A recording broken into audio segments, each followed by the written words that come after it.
So it is a true pleasure to host Kimberly Wiefling. She has done it all.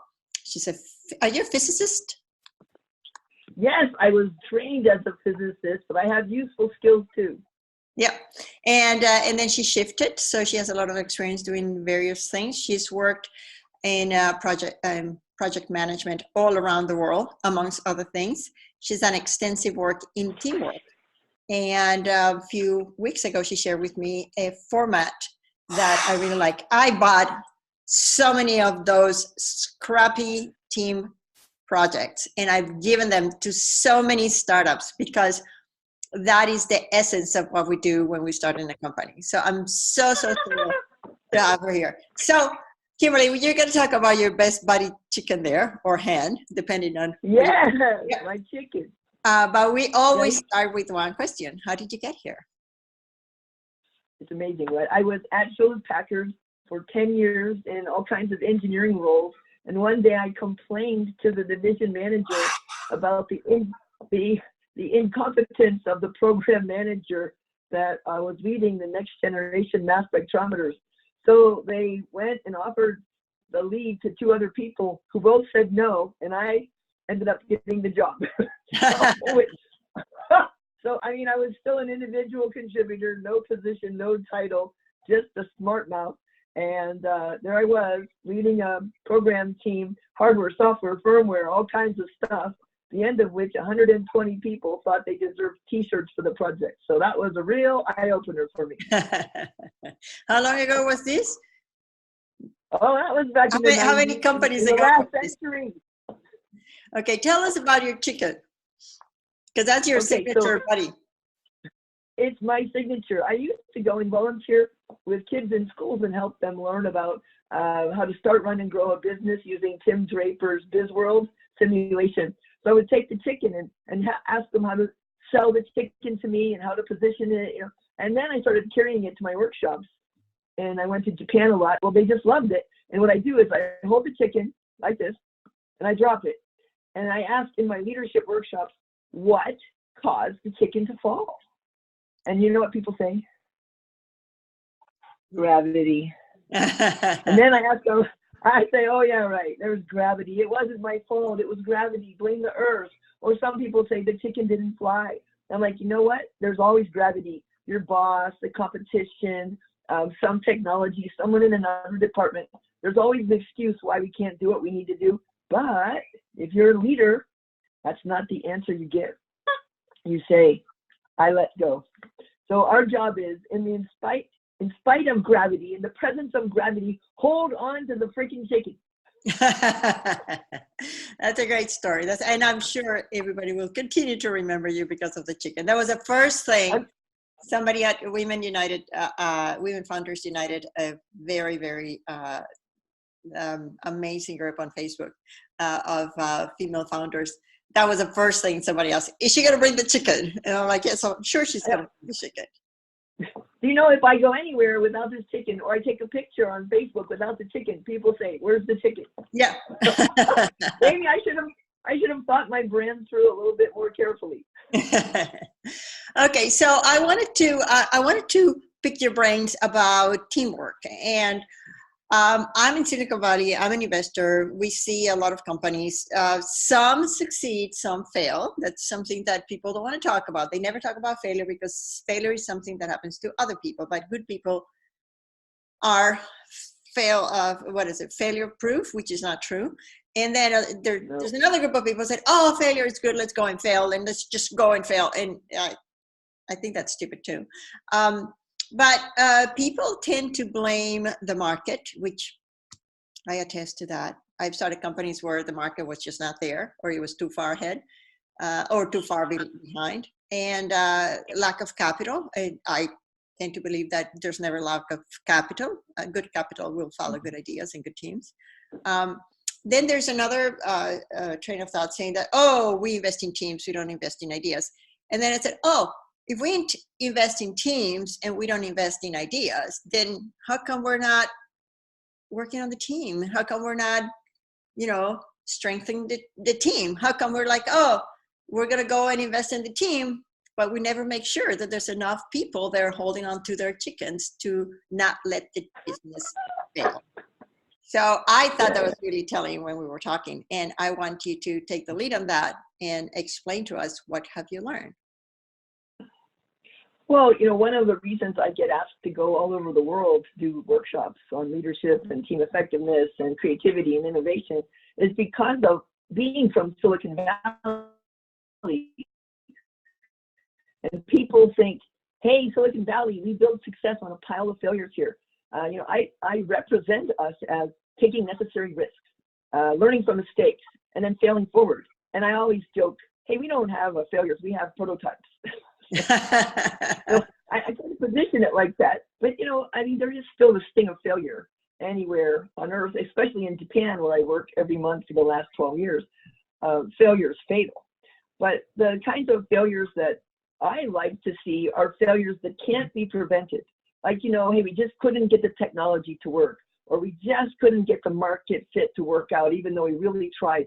But I hate to see people failing for completely predictable and avoidable reasons. And I'll tell you, the research on that is pretty scary. Do you want to know the top 4 reasons why global teams fail? Go ahead, hit us.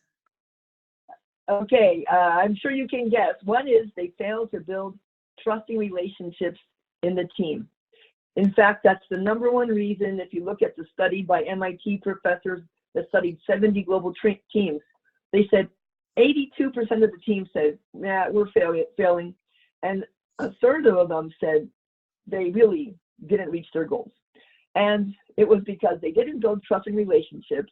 They couldn't communicate effectively. And it's not just language, it's problem solving, it's decision making. I mean, here in Silicon Valley, we have communication problems. Over half of the people who live here don't speak English at home. So we have issues we need to cross even in Silicon Valley. And then the third and fourth reasons they failed is, one, their goals were not clear. And second, the individual and team goals weren't aligned. Now think about this list. No trusting relationships, communication is less than suboptimal, as we say. Goals aren't clear and priorities aren't aligned. Whose job is that, Alicia? Whose job is that to make sure that? Yeah, it is the founders, it's the leaders, it's the people at the senior levels of the company, the leadership team. They are failing to do the basics of leadership and team effectiveness and organizational culture, let alone project management. That's so interesting, because when I think about my own failures, I'm just going to put myself there. When I think about my own failures, I always thought, well, it was beyond my control. It was gravity. The market wasn't here, blah, blah, blah. But the truth is that when I was young, I was too arrogant to accept that somebody that worked for me could have a better idea. And no, I'm smart. I can do this. And, you just have to do as I say. And that was a very hard lesson to swallow. And the second one is, and this is one thing that puzzles me. Actually, no, the second one is, how do you create trust? So that is, to me, now that I'm older, that's the most important thing. I need to be able to create a tunnel of trust so people can tell me whatever it is in their mind without feeling scared that I'm going to retaliate. And that is actually a problem we have with politics all over the world, because people need to be able to speak up their mind. But then the third thing, and this is the thing that I wanted to tap into, not only for Women Get Funded in the Wealth Institute, but also because there's a lot of people trying to become investors, is how do you as investor can influence, or what can you tell a CEO or a leader of a startup that would help them become better managers and, hold on that chicken, but do it in a way that is kind, that allows the people to start working on that and work together towards a common goal, because I think that's what I needed most help with when I was starting my companies. Yeah. Well, there's a couple of facts. I'm a scientist and I like to base what I do on facts and research. And there's one fact that I want everybody to be aware of. Each person doesn't know everything. So just you're super smart. What % of all knowledge and all wisdom in the entire universe do you personally know? I wouldn't. I would say less than, I don't know, once in a 10 million things. Right, Percent. I something mean, like it's point like oh nothing. oh oh. Yeah. It's less than 1%, right? So the super smartest genius people here, anywhere in the world, but here in the Valley in particular, we only know less than 1% of everything.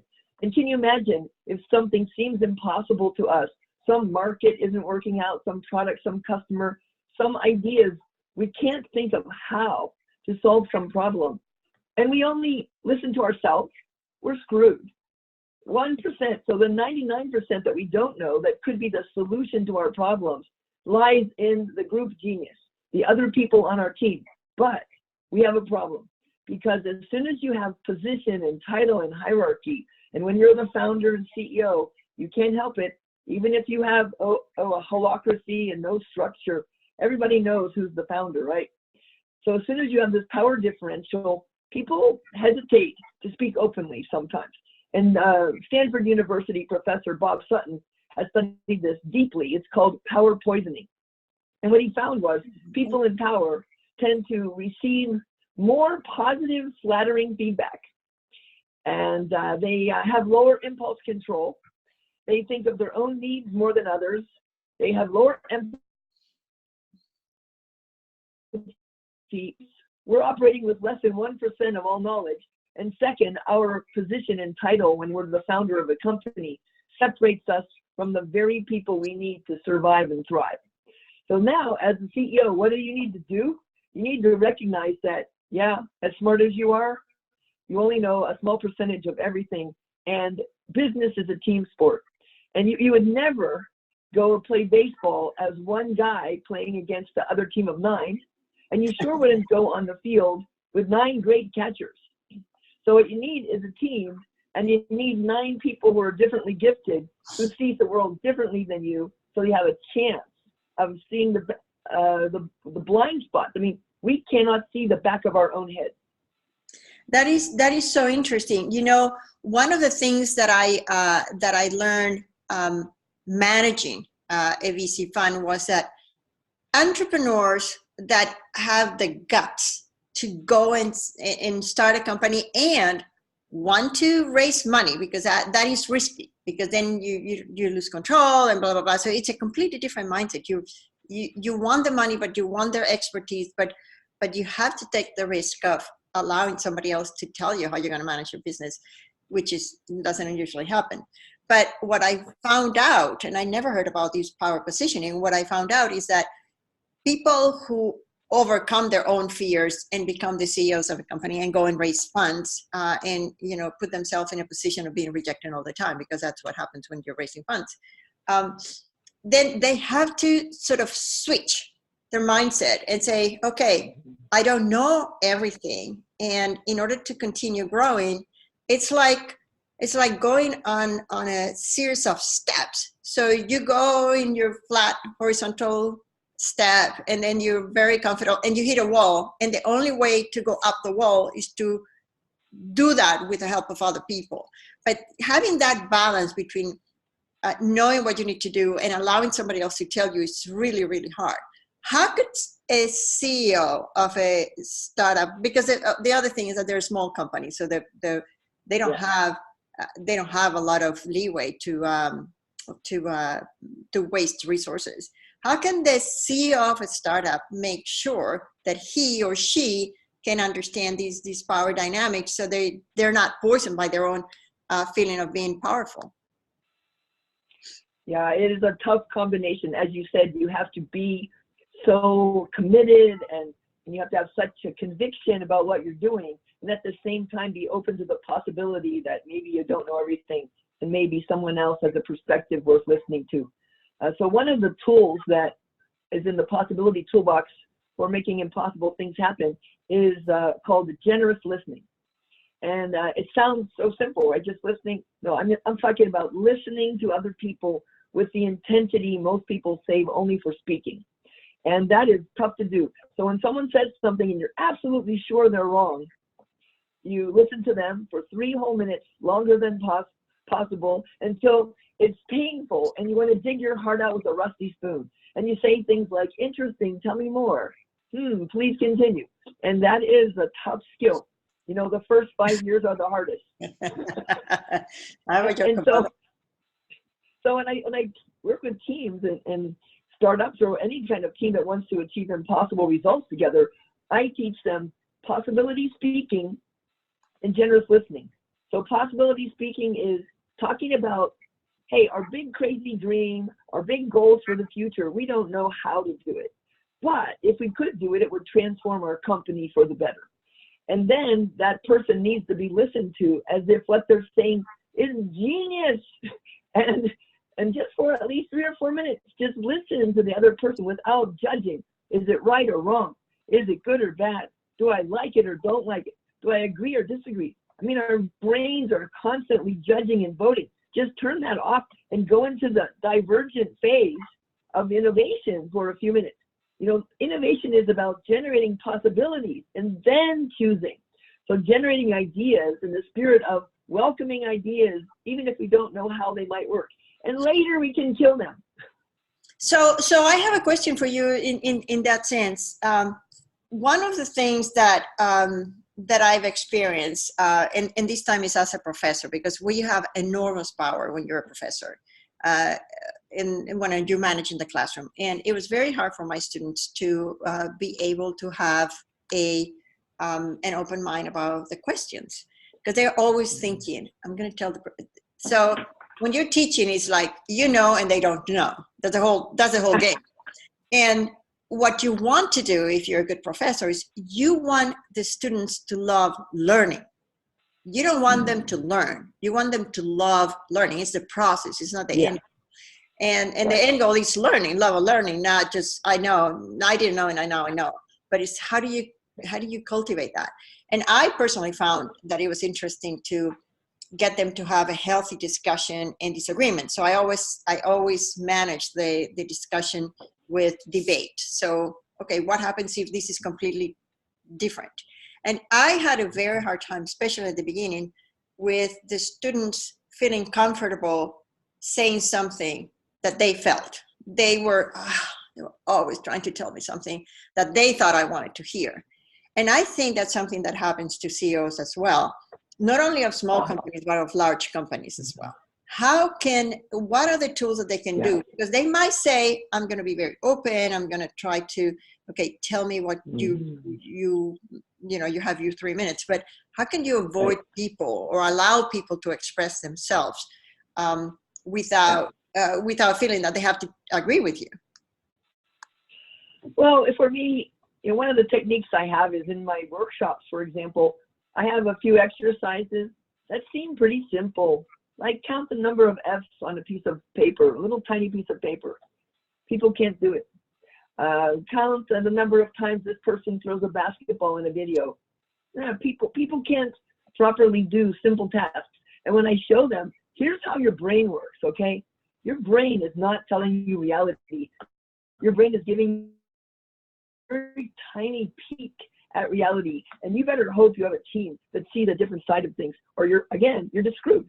So what I try to get people to understand is our brains are biased. If you're wearing green glasses, the world looks green, but the world's not green. So if you want to get a perspective of what the world really is, you better listen to people wearing different glasses, and that's part of the challenge to do that. And so first you convince them that you don't know everything, and then you convince them other people might have a useful perspective, and that you have to create an environment where that can happen. So there's a story about one CEO who was making a decision, and he went around the table and the whole team said, yeah, we all agree. And he said, oh, really? So we all agree, yeah. Well, then we will delay this decision until we can have some healthy disagreement, because that is a very bad time to make a decision. So one game we play, game or exercise is, let's get into pairs and let's do pro, con. Let's argue the pros and cons of this. Let's do the positives for a minute, and then the negatives for a minute, and then the positives for 30 seconds, the negatives for 30 seconds, and the positives for 15, and the negatives for 15. And if you do that, at the end of it, you will feel less strongly about your opinion. And this is so important, because all of the data, and remember, I'm a scientist, okay? All of the data shows that people who have the least amount of information about something have the strongest opinion. Oh, that is so funny. That is so funny. Because that is so true. People who have the least amount of information have the strongest opinions. Huh. Well, when I did my dissertation on how the scientists created wealth from academic research, I interview a whole bunch of people, including heads of companies that went public that had been professors. And I remember vividly, this guy told me once, the reason why universities have a hard time with hierarchy is that there's so little at stake that they can have big egos. And it was so true, because you have people at universities that might not talk to each other and have companies next to each other, because you don't need to work together. But in a company, you need to work together, even if you don't want to work together. Yeah. So that was, that reminded me that, if you have very little at stake, you can have very strong opinions too. Yeah. Oh, sure.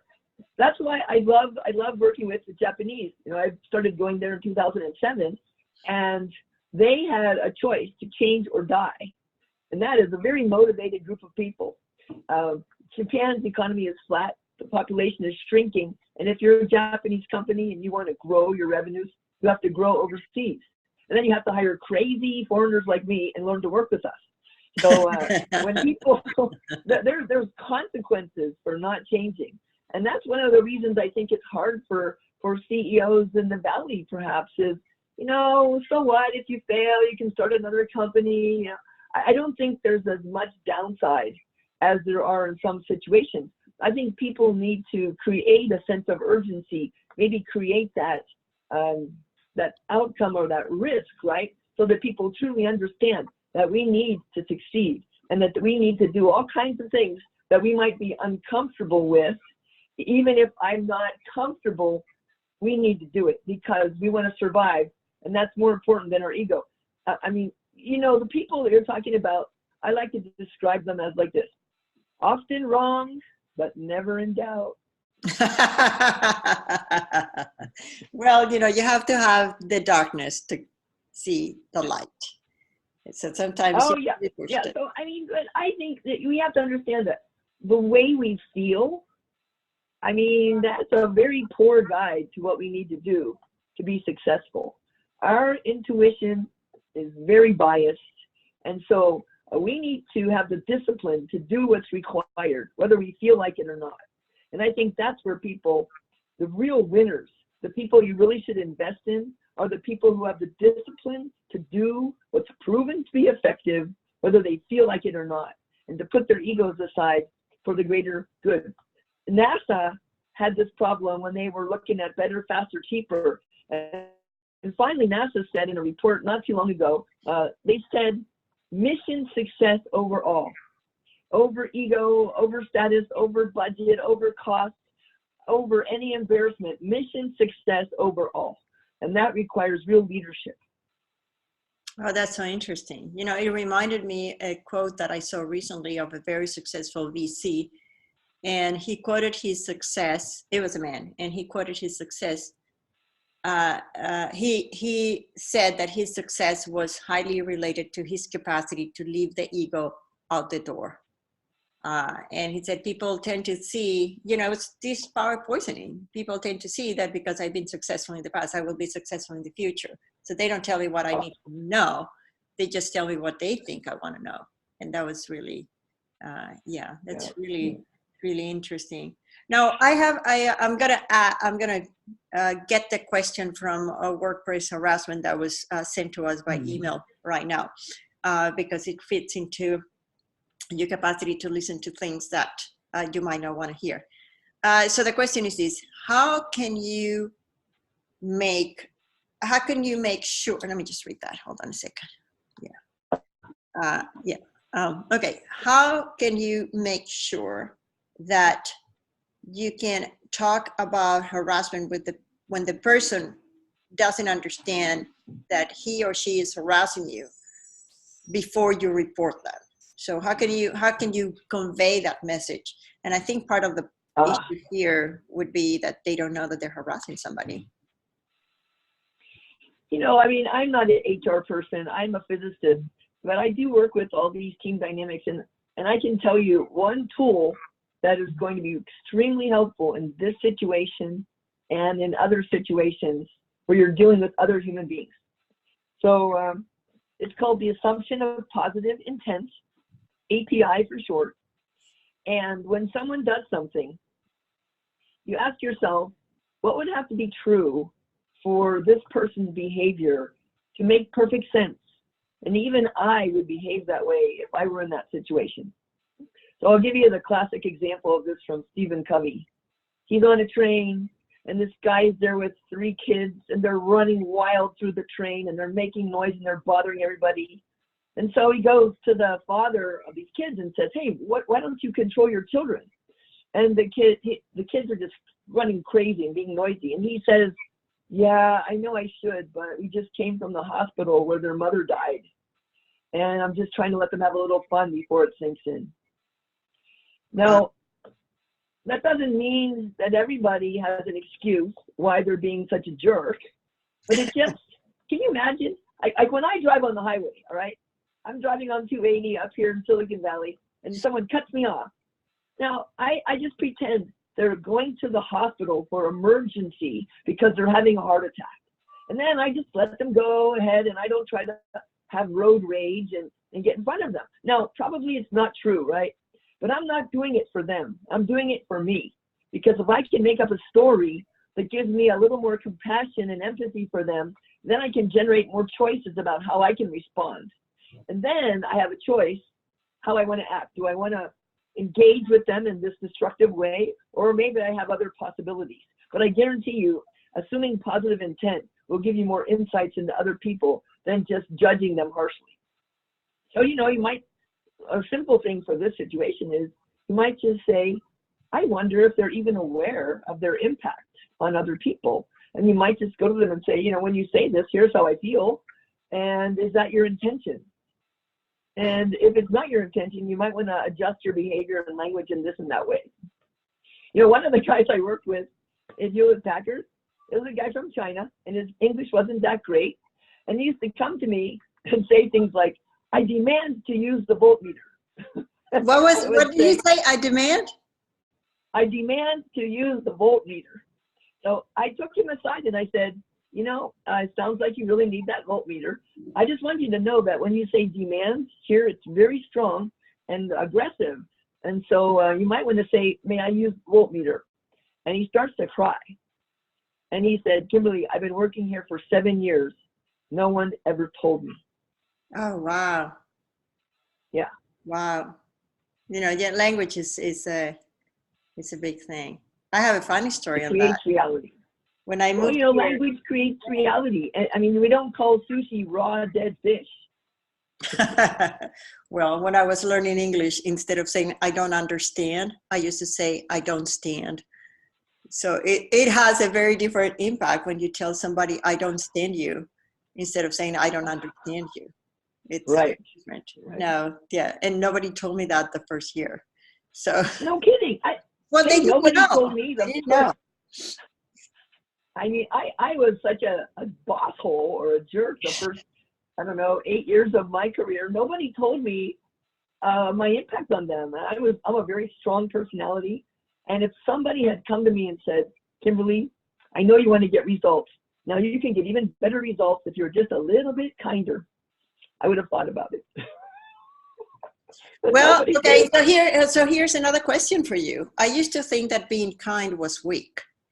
And I have changed a little bit. So for the young startup CEOs that are going to watch this, and for the people who are just starting into angel investing, what are the words of wisdom about kindness? Because I used to think that was a sign of weakness, and I used to think I couldn't do what I wanted to do, and And a lot of people who are raising funds, who are going to the bank, they feel the need that they are very assertive. How do you balance that? What are the tips that you can give these people? Yeah, I think that that's a common misconception. People confuse kindness with weakness. Absolutely, we have to have mission success first, right? We cannot just be kind to people and let the whole ship sink.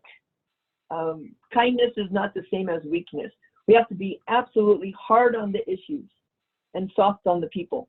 And these kinds of they're nuanced. And honestly, when I started my career, I did not have the professional experience nor the personal maturity to do any of that well. So I started taking all kinds of classes on communication and listening and negotiation in the project environment and all kinds of things. And I'll tell you what really helped me was the Harvard Negotiation Project, the books that came out of that, like Getting to Yes, Getting Past No, Difficult Conversations, what is Crucial Conversations. Now there's Radical Candor.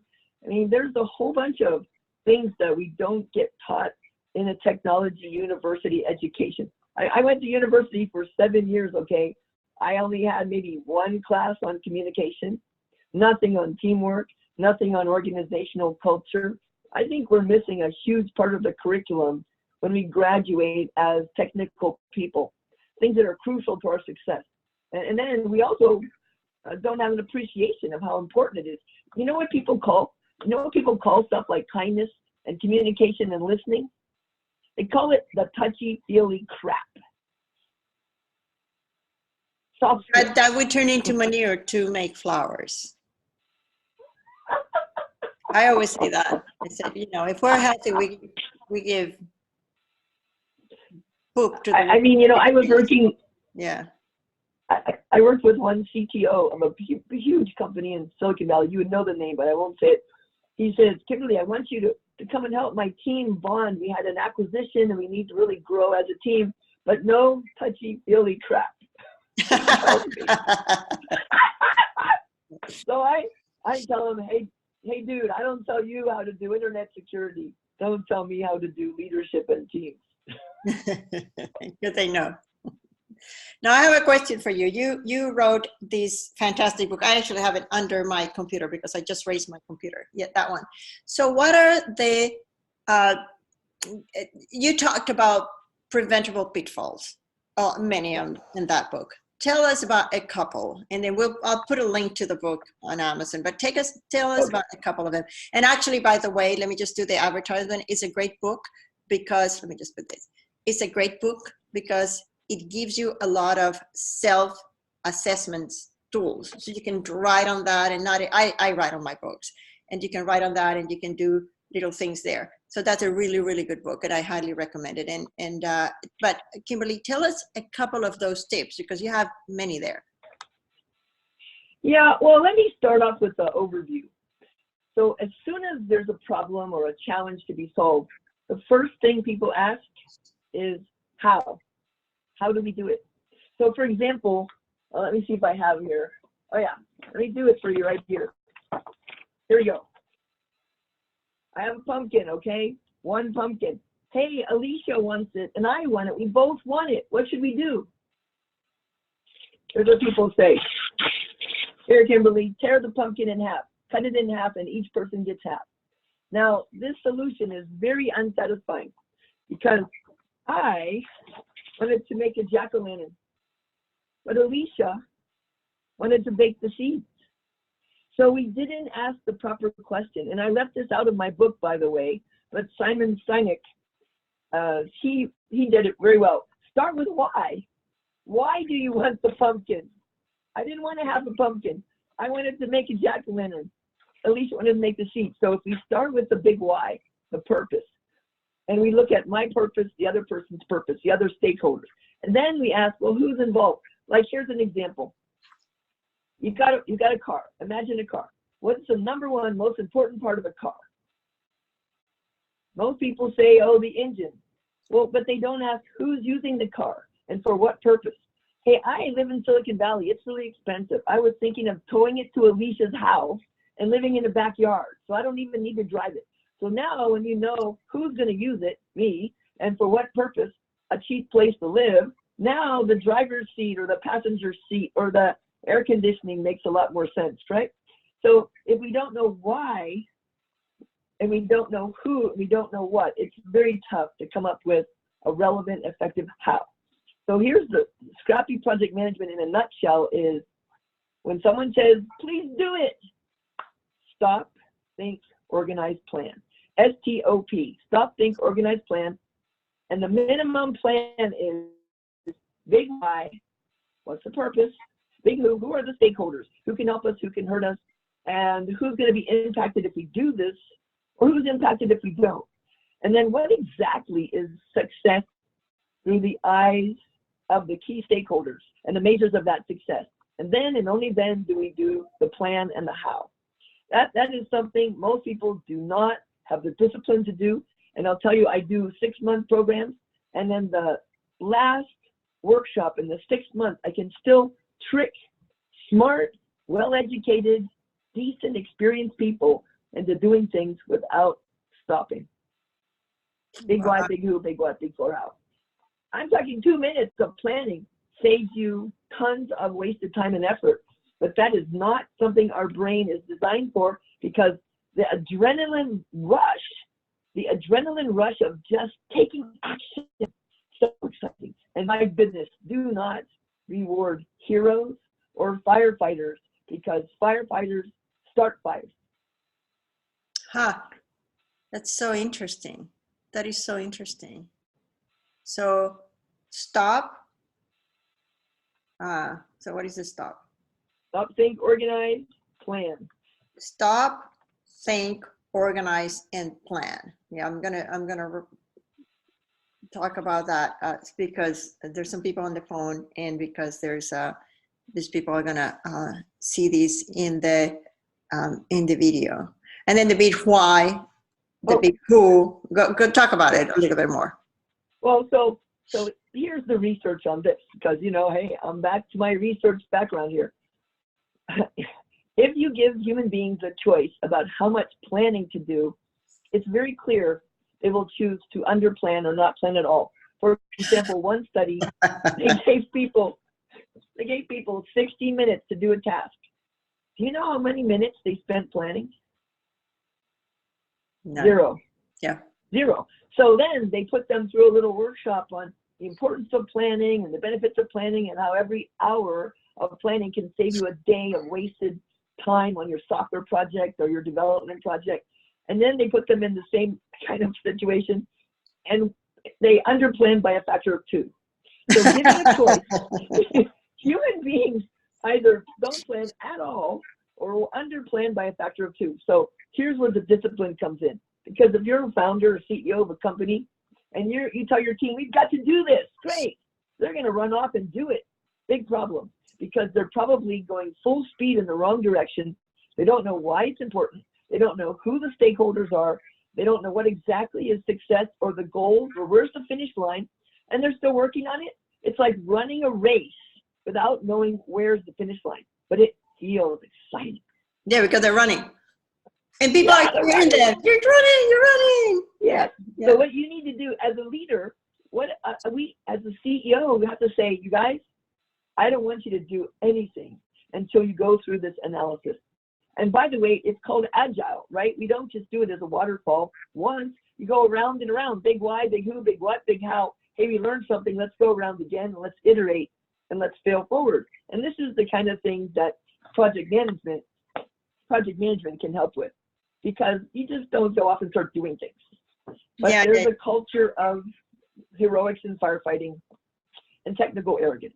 Well, and you want to tell people that you're doing something. You're not sitting there thinking, because thinking is valued in our society. So yeah, think about that. How many lines of code are written when we're planning? How many products ship? How much revenue generated? Absolutely 0. So if you don't have the discipline to do what's required, you will be sucked into this so easily. Think about an airline pilot. I just flew back from Bulgaria yesterday. Imagine you get on the airplane and the we go there. says, yeah, we're running late, so we're not going to go through the pre-flight planning, the pre-flight checklist. We're just going to go. Are you kidding me? Would anybody stay on that plane? No way. So there's a great book called The Checklist Manifesto that talks about that. Like doctors, surgeons who use a checklist have fewer deaths on their patients. I mean, we need, I even have it here. We do the checklist for businesses. That's pretty good. The checklist manifesto. We need to have the discipline to do what's required, especially when we're too busy. One of my friends flew in the Air Force, and he flew over 7,000 missions in a 10-year period. And I said, so are you going to use a checklist next time you take off an airplane? He says, of course. I'm like, why? You've flown 7,000 times. I'm sure you know what you're doing. He goes, because that's what professional pilots do. And if you want to be a professional CEO, a leader of an organization that doubles or more your chance of success, stop, think, organize, plan, big why, big who, big what, before how. That's the minimum before you start into action. You know, I wish I had known this when I started my two largest failures. And I use something that in the business world, in entrepreneurial world, is called effectuation. And effectuation is the process of getting to action because you don't need to plan. And it's very popular, by the way.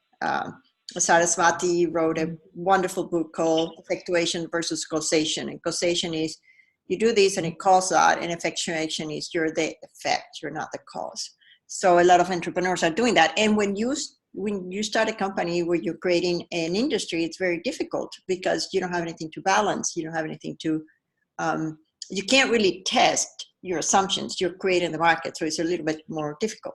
But I wish we had these tools because in one of my businesses, it was called Reclamos, and it was my one of my biggest failure.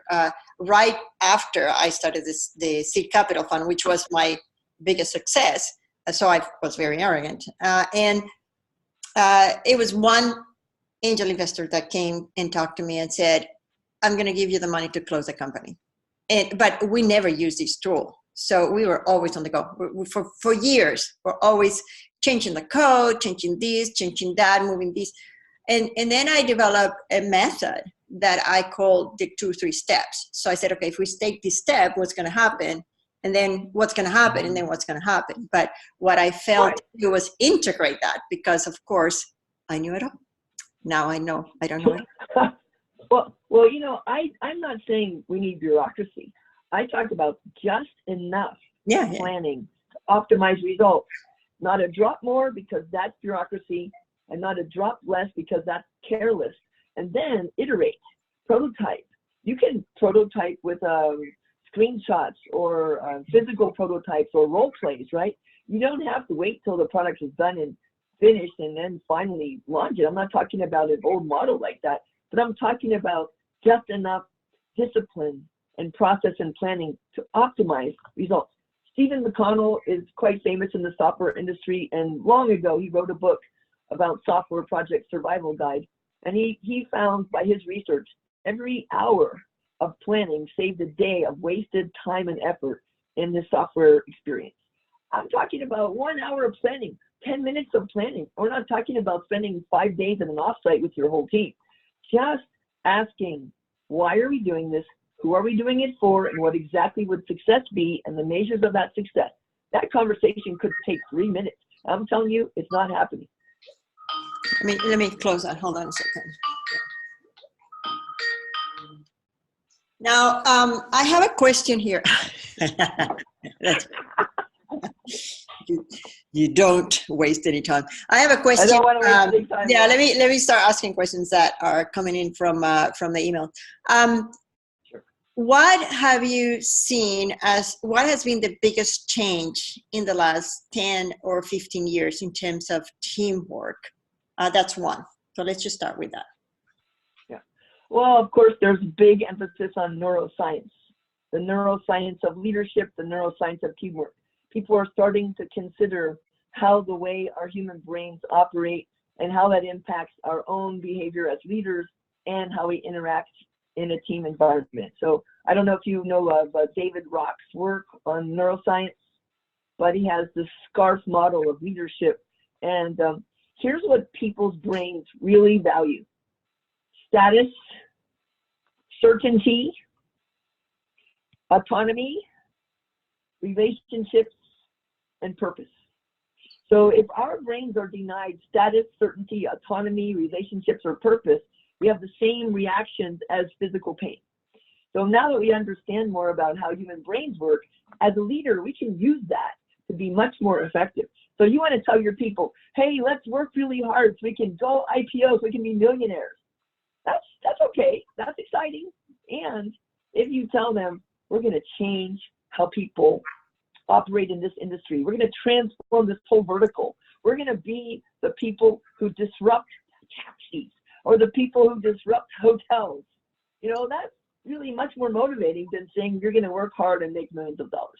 So, you know, knowing how the human brain operates, leaders can be better leaders, more inspiring, more effective. And then how people work together in teams. I mean, conflict is not a bad thing, but none of us gets any education all on how to have a healthy conflict. I mean, if we all agree, we don't need more than one person. We just have one person, right? We can save a lot of money. If everybody thinks the same, just fire everybody and have the one CEO there. So we have to value the diversity of thought. And it's not just thinking differently, it's style diversity.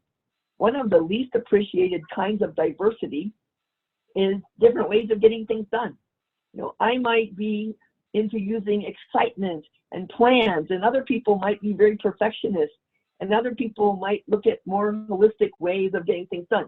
Tell you what, those people drive me crazy, but if I'm on a team, I need all of them. There's a great tool called the Enneagram, which can help you understand differently gifted people. You know, people who are more focusing on, if I'm having open heart surgery, I want the person who's really, really careful and focusing on details and a perfectionist. But I do not want that person prototyping my next product that needs to be done by next week. That's great. That actually answers another question about how leadership styles are changing. But I think what you mentioned is just using more of neural science to understand that, and probably being more comfortable with your leadership style, that it doesn't have to be the way, it doesn't have just one way. Let me just talk about leadership just a little bit, because we're living here in the Silicon Valley in the shadow of Santa Clara University, where some really amazing research has been done for 30 years. And there's a book called The Leadership Challenge.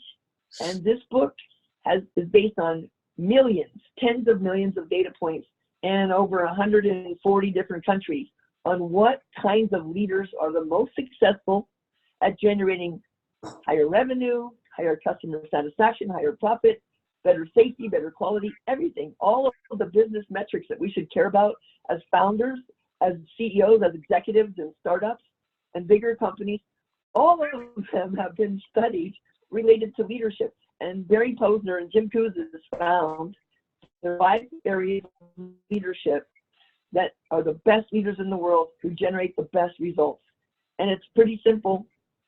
Be a good example. Act how you want to act. Try this. Put your hand like this. Everyone do it with me. And place this on your chin. Your chin. Now your chin is right here, okay? Yeah. So everybody does what I do, right? I'm a terrible leader. So don't worry, Alicia, because if I, as a leader, say one thing but do another, people don't care what I say. So be a good example, model the way. And then, it's funny, right? Well, I have to say something. Chin, chick, they're similar. They are similar, but all over the world, even in Japanese, I go, I go, and everyone's doing ho. That is so funny. This is so That's right. So if you're a leader, don't be surprised when people start behaving exactly like you do. And then the second thing is to leverage the neuroscience on this, is inspire a shared vision. You know, stand up there and say, let's get this product out the door so we can make money. That's not that inspiring. Companies that have purely financial goals make less money. So you should say, hey, we're going to transform this industry. We're going to be known as fixing this whole market and disrupting this whole way of doing business. And then challenge the process, challenge the status quo. Why we do things the same way? We don't need to do things the same way. And then enabling others, not just coming to work every day. Do you know what people do in a world where teams are failing for bad communication and trust sucks and people don't have clear goals? You know what they're doing first thing Monday morning? Founders, CEOs, executives, people who are in leadership positions, first thing Monday morning, they come in and check email. Are you kidding me? I mean, the first thing you do Monday morning is not check email. You figure out, do I have a clear goal for my team? Are the priorities aligned? Have I built relationships? Have I went around and asked people, how was your weekend? How's it going? Is there anything that I'm doing that's making it harder for you to do your job? And what might make it easier? I mean, really, that's a great question for founders to ask their people on their team. What am I doing that's making it more difficult for you to do your job? And you know what they'll mostly say? Oh, nothing. So that's bullshit, okay? So make sure if there's one thing I could do to make you more successful or to stop doing, what can I stop doing? What can I start doing, stop doing, do more, do less, that would make your job easier, that would make us more successful? And if people say nothing, you haven't built trust. Okay, and the final of the 5, okay, model the way, inspire a shared vision, challenge the process, enable others to act. The final is encourage the heart. Now think of that in a world of big, strong, amazing, smart, technical people like you and me and the people of the Silicon Valley. Encourage the heart. Are you kidding me? That is so touchy-feely. But it's all about recognizing people for the strengths they bring and appreciating them, not only individually, but as a team. And if you have time, I'll teach you a really powerful way to give recognition and appreciation that goes way beyond good job. Well, go for it. Yeah. So if you want to really have people feel recognized, seen, and appreciated for what they're contributing, you say, here's what you did, and here's how you did it that impressed me, and here's why you did it that inspires me, and here's who you are, that strength I see in you. So you say something like, Alicia, I know you've been very successful, and you've done it in a way that's been so responsible, giving back to society, giving back to people like me, what you've been so helpful to me as a mentor, and having contributions in your nonprofit. That's very impressive. And why? Because you're committed to something bigger than yourself, a purpose beyond profit, a mission that matters. And that's who you are at your core. And I wish someday I could be as awesome as you are in your commitment to the future of humanity. I get the sense that that is a great way to talk. I'm on the receiving part, but it matches also what you said about positive intentions, because sometimes we're human. Sometimes I have the negative intention. I went through a phase where when I started learning communication, I said, okay, today I'm gonna make a day that is remarkable for everybody because they're delighted by my actions. Everybody, I say hi to people in the car. I work with my team in a great way. I was very nice to my kids. We would dance to the car. And then there were days that I said, I'm going to make everybody miserable. And I just explore that. And I did that. So there's some negative intentions too, that at least me, I've done that just to check. Everyone has a bad day, and that's when you have a team where you ask somebody, hey, please, when I'm acting like a jerk, call me on it. So when I work with people on teams, I tell them, you know what, some days I have a bad day. And when I act like a jerk, I want you to put up your hand like this and say, Kimberly, your pills. A little reminder to not be Well, you know what? I have from 4 grandkids, and one of them has the magic wand. And she says, are you having a bad day? Can I rub your back? And it's just, oh, that is so nice, because, it would be great to say, I'm having a bad day. Can I rub your back? But then it goes back into the harassment thing. How do we make sure that we don't overstep our boundaries, or maybe we ask for permission, because that has happened to me a lot. I come from Latin America. Yeah. I come from Venezuela. In Latin America, we touch a lot, but we touch on our shoulders, and we hug, and we don't kiss. We touch our cheeks. But in some countries, that is just too much. So yeah, so asking for permission, I guess. But we don't have a lot of time, but I have two questions that I want to ask. One is, what do you think about remote workers, or as my friend Matt Perez says, decentralized workforce? Because he doesn't like the word remote, because remote makes you feel that you are the important part and the other people are disposable. So I like decentralized, although the question came as, how do you deal with remote workers? What do you think about that? And then the last question is, do you have any tip for women?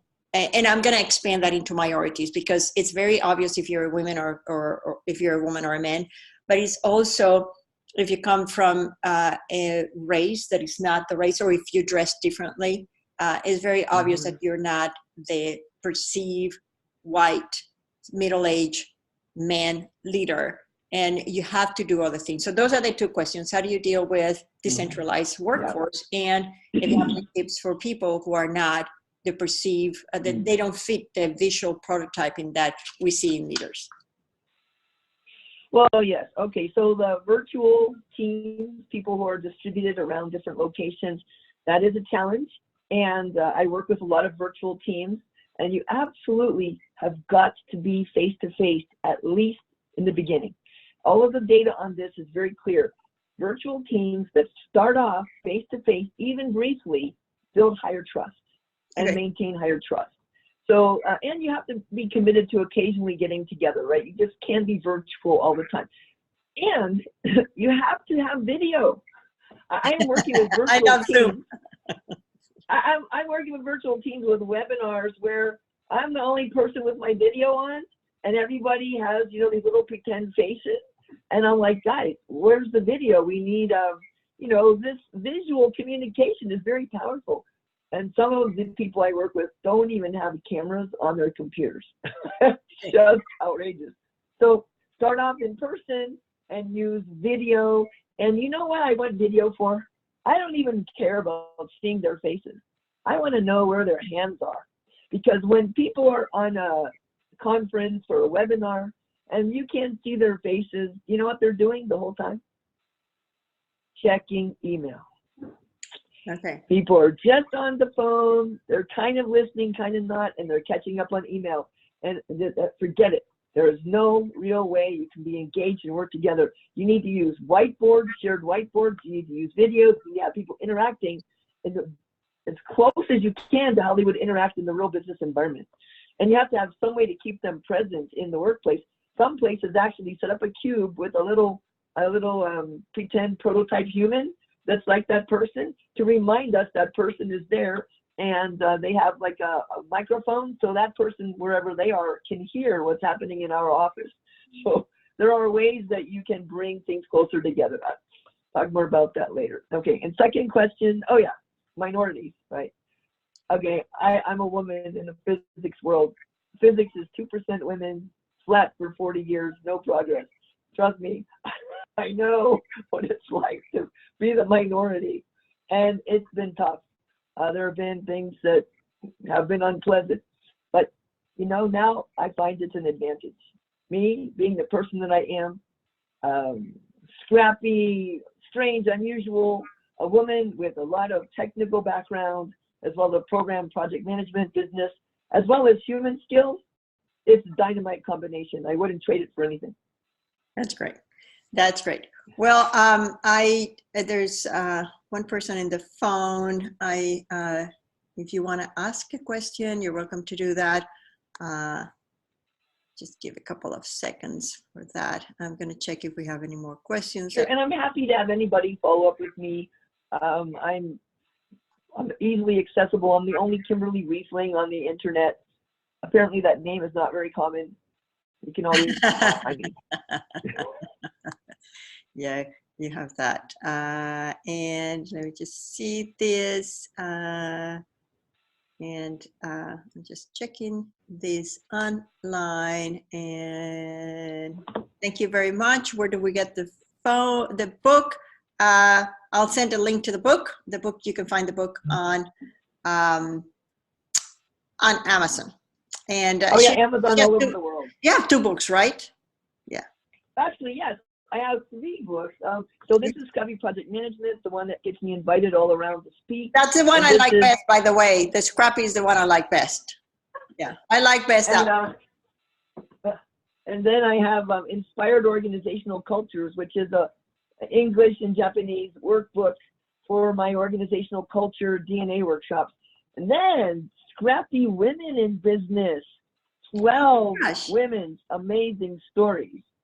And starting with Hannah Kane, who's the woman who founded the biggest revenue woman-owned business in the whole of the San Francisco Bay Area. From women who just refuse to give up.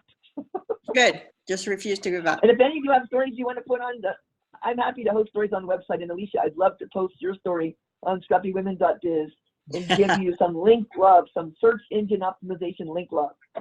I'm all to promoting minorities because we need more visibility. And that's how we get to be role models. Women are not a minority, by the way. We're 51% of the population. Yeah, but we need to be more visible. That I'm all Yeah, right. I agree. Oh, believe me, trust me. We have more CEOs named Dave than women in the Fortune 500. Come on, man. And by the way, go ahead. When women start businesses, women startups, they tend to start businesses that are different than the ones men start. So when we start funding women founders, we're going to see a different genre of businesses. And a lot of times, those are more concerned with supporting human quality of life. Yeah, well, we've seen an increase in women funding women and on funds going to women. And last time I checked with the Diana Project, it's been a 4,000% increase in funds going to women in the last 18 months. Really? So, yeah. So there's a lot, and there's a lot of women funding women as well. If you look at portfolio model, they started with 1 fund. Now they have 7 funds. Every year they do another fund, and every year they bring 100 women that never invested before as angel investors. So there's a huge change. There's a huge. And I'm sure you know the stats better than I do, but when women participate in leadership positions, companies make more money. I mean, eventually, shareholders will rise up and demand that there be more diversity in organizations because you make more money. Yes, and there is, well, I'm a mentor in the Women Board Readiness Program at Santa Clara University. But what we've seen is in California, there's a mandate to have at least 1 woman on a board. I think it's just diversity. It's not just women, but it's very visible when you have a woman or not. It's just something that's very visible. We should have all sorts of diversity. But what the boards are doing is that they're increasing the number of seats. And that is very telling. So I have a little bit of statistics on that. Well, and I think I used to not really be one for quotas, but I'm telling you, if we wait until this happens naturally, we're talking about 300 years here. And, it's in everybody's best interest to have more women participating. Men and women will both benefit when women contribute more to leadership in organizations and in our world. Yes, and I didn't like affirmative action, but I'm now a firm supporter of that because I've seen the impact of that. So I thought that was very good. We're going to end we're going to end the webinar. Kimberly, thank you so much. I've learned so many things. I have my chit chat here. How to build trust in relationships. The goals are not clear. The priorities are not aligned. That's all important. Communication is about optimal. It's very, very interesting. You need to keep the human connections when you're dealing with remote teams or decentralized teams. Never give up is one of the key things about becoming a leader. Business is a team sport, and the assumption of positive intent.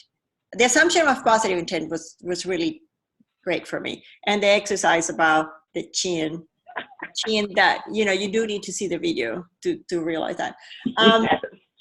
As usual, thank you so much. Thank you everybody for watching this. It's great to have thought leaders. It's great to bring, I'm just gonna put myself here. Yeah. It's great to be here. It's great to bring great thoughts in people that are challenged the way we see the world, people that are bringing new ideas to the world. It's such a privilege to be able to do that. And I love technology, and I love being here, and I love being in touch with people who are absolutely amazing. I'm going to end the way we always end. The guest always has the last words. So Kimberly, thank you so much, and you get to close this. Thank you, Alicia. It's been such a pleasure. I like to use Bob Sutton's words from Stanford University, the knowing doing gap. If knowing how we're enough, we'd all be rich and thin. Can you repeat that? To do it. You just repeat that. If knowing how to do something were enough, we'd all be rich and thin. It's the discipline to do it that's required. And someday organizations that don't offer people a healthy organization, an engaged workplace, will be starved of the talent and the investments they need to be successful, because investors and employees will not be willing to invest in organizations that suck their will to live. Thank you so much. Great words. Thank you. This is great.